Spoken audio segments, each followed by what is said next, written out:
Yo, what's going on, everybody? It's your boy Naruto Explain here, bringing you guys another Boruto Naruto Next Generation discussion on the fallout from Boruto chapter 79. And today, we gotta take a look at one of the biggest elephants in the room following the events of the last manga chapter, which is the fact that now that everyone's been affected by Ada's Shinjutsu ability, where she rewrote reality and the memories to make Boruto the outsider who killed Naruto and Hinata and made Kawaki into the son of Naruto and Hinata, going by the name of Kawaki Uzumaki, we have to take a look at how big the ramifications of this will be on the relationships that Boruto has with other characters. And for this video, we're going to be looking at Boruto and Sasuke's relationship. Now, in a video I posted a few days ago, we looked at a fan theory that my guy Killer Cam asked me to look at, where Sarada ends up playing a huge role in helping Sasuke remember who Boruto is. However, in this video, we're going to look at how Sasuke will actually remember who Boruto is on his own and why there's foreshadowing this right in front of our faces. Now, initially, I thought this was going to have a very strong chance that Sasuke would figure out the truth if he was indeed caught under Ada's ability, as the manga implied, because as we've seen in the series countless times before, Sasuke is a character who is extremely observant, and when it comes to picking up on the hidden messages within the hidden messages, it's something that Sasuke does very quickly once he has enough information. And the reason I thought so was in the manga chapter, while everyone was shown on the panel behind Kawaki, Amato was positioned looking directly at Sasuke, somewhat implying that Amato knew that Sasuke wasn't under Ada's control and had likely figured out a few things despite having his memory altered, like why can't Kawaki use a rasengan if he's Naruto's son, and why does Kawaki have ninja tech in his body like all of Amato's other cyborgs, because Naruto never would allow his son to be experimented on. However, while I was scripting the video for why Sasuke was going to figure out the truth and looking up all the foreshadowing for this, I got tagged in a post on Twitter and sent this in DM by quite a few of you guys, and this became the binding agent for this entire theory, which will prove that Sasuke is figuring out Boruto's actually Naruto's son and that Kawaki's a fraud. So Assad over on Twitter posted some screenshots from Boruto chapter 69 of Sasuke giving Boruto his headband and telling him to keep it permanently. He says that Sasuke in this scenario, he saw this scenario coming word for word. The reason Sasuke gave Boruto his headband was so that he'd remember him in the event that such a jutsu was used by Ada,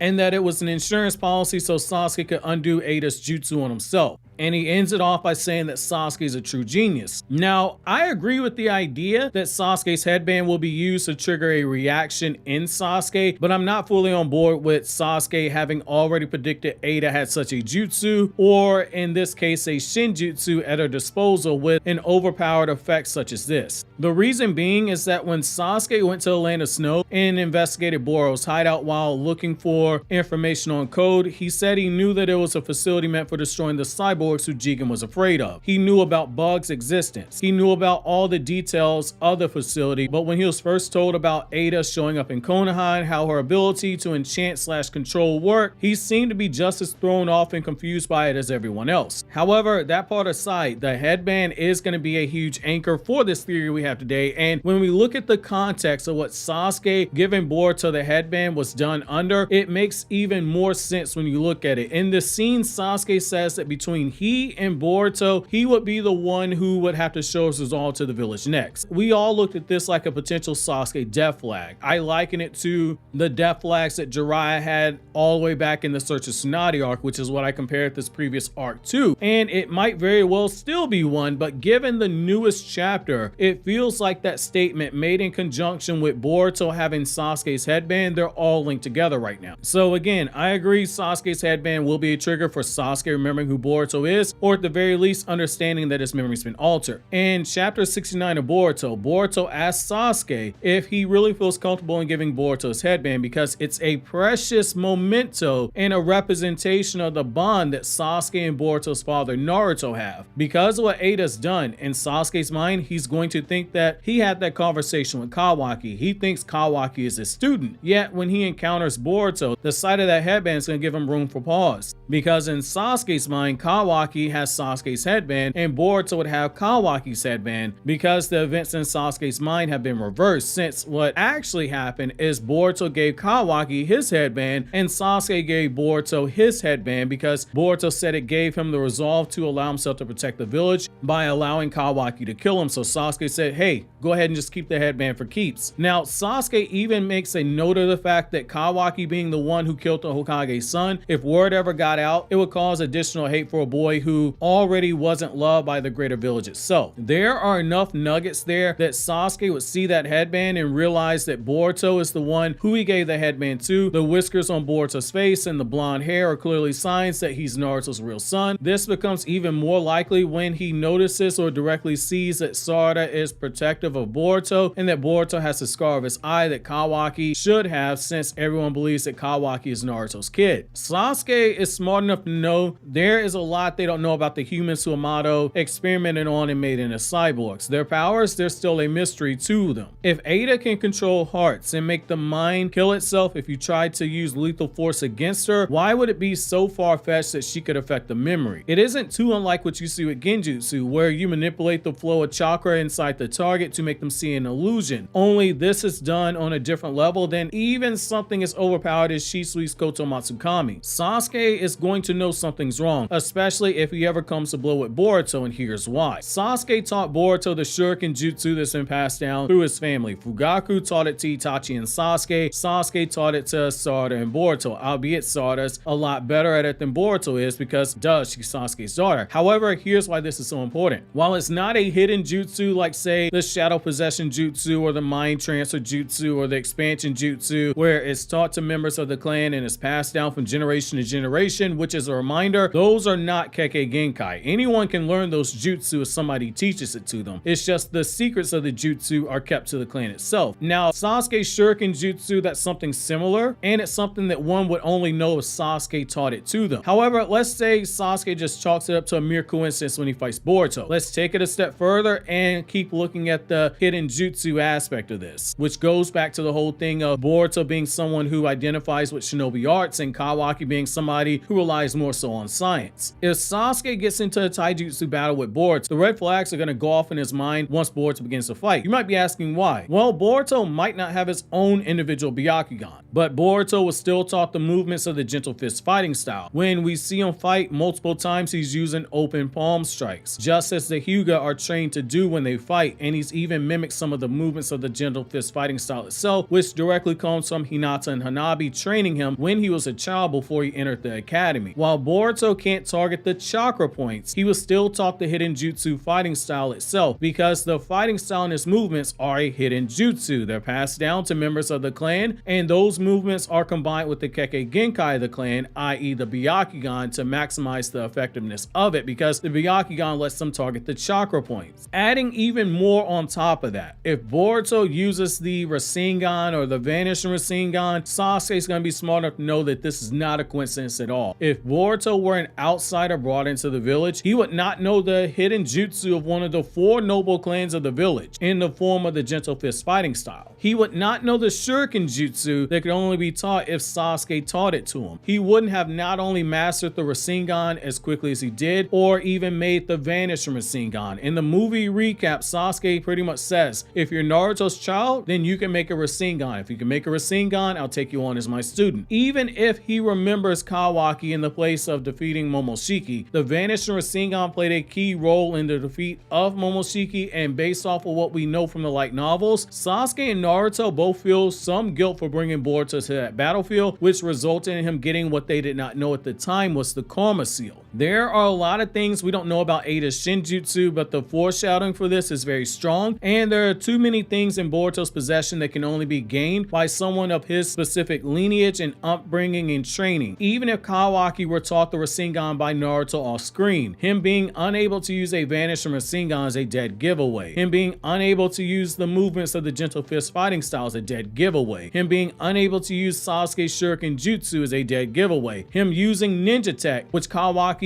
overly relies on in battle despite Naruto telling him not to, is a dead giveaway. Kawaki not having Sasuke's headband is a dead giveaway. Kawaki not having the scar on his face is a dead giveaway. And we even saw one of the shinobi ask Kawaki what happened happen to your scar. Sasuke, if he is under Ada's control right now, he won't be for a long time, and it goes back to two of the core themes of Naruto, which people that say, oh, Boruto has nothing related to Naruto, well, we see it right here. A ninja must see through deception, which Sasuke can clearly do. And number two, high-level shinobi don't need to communicate with words because they do so through their fists, and Boruto's words might not be what's needed for Sasuke to wake up to the truth. For this Boruto fan theory, to use the GPS analogy like we normally do, I'm gonna say that this one is in the right neighborhood, but not necessarily on the right street. If we get a reveal that Sasuke knew Ada had this power and he gave Boruto the headband as a precaution in the event that this jutsu was used, I'll change my stance on this one and I'm gonna say, homie, you're 100% correct. But right now, I don't think that that part's correct. However, the idea that the headband itself will be used to break free of her control, I think is 100% on the money, and that's what I was scripting beforehand, that the headband would actually wake Sasuke up to the truth. So this one, I'm 100% on when it comes to the headband. There's too much pointing into the direction of that. That being said, I'm curious to know you guys' thoughts on this. While you think that over, click here to check out the Boruto Chapter 79 review if you haven't already.